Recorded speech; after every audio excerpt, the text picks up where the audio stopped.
এতিয়া আচলতে মই এগৰাকী মাক আৰু মাক হিচাপে ডেফিনেটলি মোৰ নিজৰ ছোৱালীজনীৰটো বেয়াটো মই একেবাৰে নিবিচাৰোঁ আৰু গুণগুণক মই খুব ভাল পাওঁ আৰু তাইৰ ভাল হোৱাটো মই বিচাৰোঁ। গতিকে মাক হিচাপে মোৰ মাকৰ দায়িত্বটো পালন কৰি আছো মই এতিয়ালৈকে।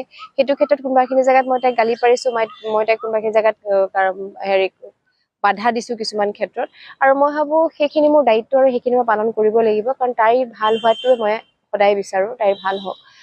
আৰু তাৰ কাৰণে যদি ৰাইজে মোক অকণমান বেয়াও পাইছে, মই অকণমান কঠিন হোৱাৰ কাৰণে, টান হোৱাৰ কাৰণে, আৰু কিন্তু মইতো আপোনালোকৰ পদ্মাই নহয় জানো, মৰমৰ পদ্মা। গতিকে মই আপোনালোকৰ পদ্মা হৈ থাকিম। চাওকচোন কেলেনো তাইক মই গালি পাৰিছো, কেলেনো তাইক মই মানা কৰিছো, ডেফিনেটলি তাৰো কিবা এটা পিছফালে কাৰণ আছে। সেই কাৰণটো আপোনালোকে যেতিয়া গুণগুণ চাই থাকিব সদায়, তেতিয়া গম পাব সেই কাৰণটো কি। গতিকে আপোনালোকে মোক দায় দোষ নধৰিব, মোক ক্ষমা কৰিব যদি আপোনালোকে কিবা বেয়া পাইছে, কিন্তু মই একো আপোনালোকে বেয়া পোৱা কাম কৰা নাই। মই মোৰ দায়িত্ব পালন কৰিছো, মাক হিচাপে যি দায়িত্ব পালন কৰিব